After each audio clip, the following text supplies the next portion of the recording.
Has my new Toyota Tacoma lift settled? Am I still levelish? Let's measure and find out.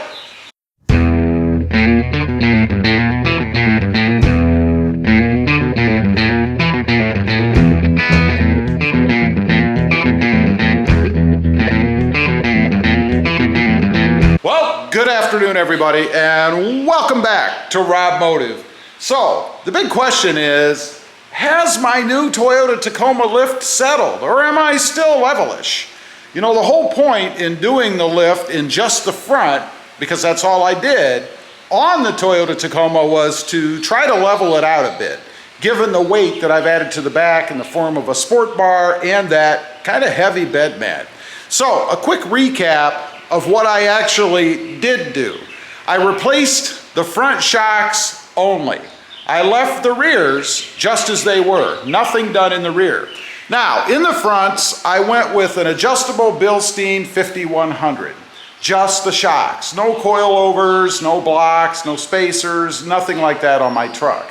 Now, to let you know, the adjustable Bilstein shocks give you four options. There's a stock height option, then there's a 0.65 inch lift, a 1.1 inch lift, and a 2.75 inch lift.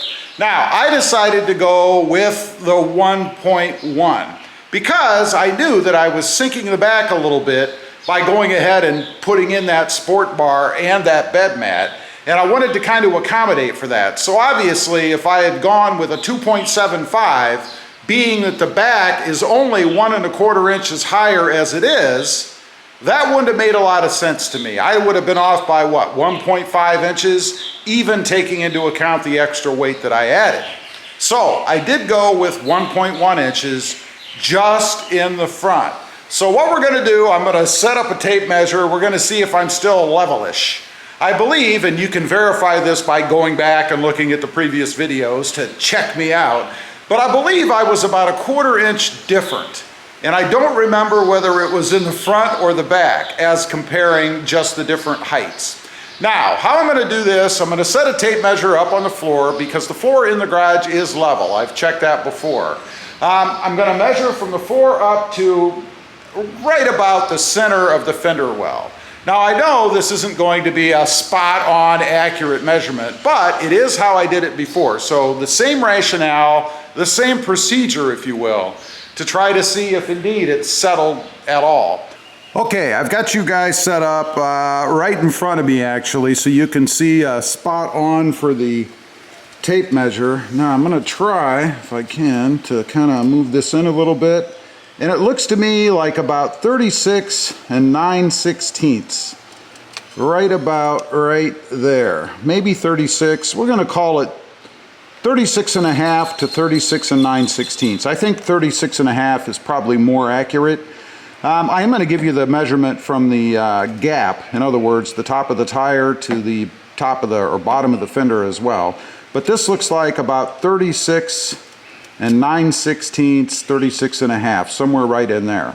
So this is the rear. We're going to move to the front, what I actually lifted, and see what that works out to be next. Okay, I've got you guys set up in the front, as you can see, sort of, right here in front of me. Using the same method, trying to come up through the center line of the wheel to the bottom part of the fender as level or as straight as I can. I can already see it's a little bit different. If you check it out, we're about 36 5/16, something like that. About 36 5/16, so we're about 3/16 lower or so in the front. Not too bad, you know, 3/16, 4/16, you know, I don't know, 1/4 inch. We're pretty darn close. So about 36 5/16, I would say, which puts us 3/16 of an inch lower in the front. So I think that's pretty darn close. Now I'm gonna go ahead and check the measurements of the wheel gaps here, and then I'll come back on and tell you what that is, just to see how much of a difference we actually have. We've got everything measured now. I did measure the wheel gaps, and that of course is the distance, or the tire gaps, between the top of the tire and the bottom of the fender. In the front, the gap is 5.75 inches. So up there, 5.75 inches, and in the back, it is 6 inches flat. So that's a 1/4 inch different. Now, I'm going to go ahead and round up a hair on my measurements and go with 36.5 versus 36.25. So 36.5 inches in the back, that's measuring from the ground up to the bottom of the fender, and 36.25 in the front. So that makes us a 1/4 inch different in the front compared to the back. Now, if I recall, that is the same measurement that I had right after I had the front lift or the front shocks installed. So I haven't had any sag or any reduction, I guess, in the height in the front. Now, that's a good thing because I was kind of concerned about that if I got enough sag or if it lowered enough, you know, after the shocks being on for a while and, you know, the weight kind of compressing them, as well as the coils, I suppose, since everything is brand new, that I would exceed that. You know, when you start to get 3/4 inch, an inch, somewhere in that range, that's when you really can start to pick it up with the naked eye. I mean, if you look at it right now, I don't think you can really tell, and I don't know if I can get far enough away, but I don't think you can really tell looking at the wheel wells that it's slightly off, especially since they don't go straight across anyway. I mean, there's some curvature in the fenders as well. So that kind of helps a little bit too.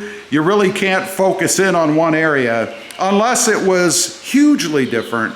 And then of course you would be able to tell. But I don't think I have a problem with that. I think it's pretty darn close. Now, am I still happy with this lift? Well, it's a yes and a no for me. One, I would like it to be higher, you know, even higher than the 3 3¾ or whatever it was I had on the blue truck, my 2020. But I really didn't want to chance all the problems and things that can go wrong when you go that high. Not to mention, it is way more money because I think you really need to get into a suspension lift versus a block and spacer when you do that. So not worth it to me to go any higher, and I didn't want to go the same since I've already experienced it. So aesthetically, a short answer, no, I would like it to be a little bit higher. But I do like it the way that it is. I think it looks fine. I don't have any issues with it. And even more importantly, I really can't even tell that I did anything to the truck whatsoever. You know, the shocks aren't so compressed or loose that it affected the ride of the truck. Everything is rock solid. I didn't have to screw around with any of the arms under there or any of the other suspension parts because I didn't go up high enough to have to be concerned about that, I guess. 1.1 inches should be golden. You shouldn't have any issues. Anyway, leave a comment. Let me know what you think. Does it look good the way it is? Were you surprised that I don't seem to have any kind of sag in the lift? I'd be curious. No settling in the lift. I think that's awesome. Let me know what you think. Also, real quick, I do have the 2 additional channels.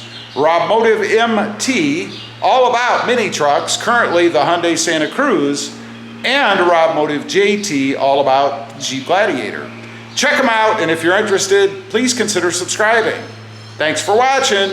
Stay lifted out there. Bye.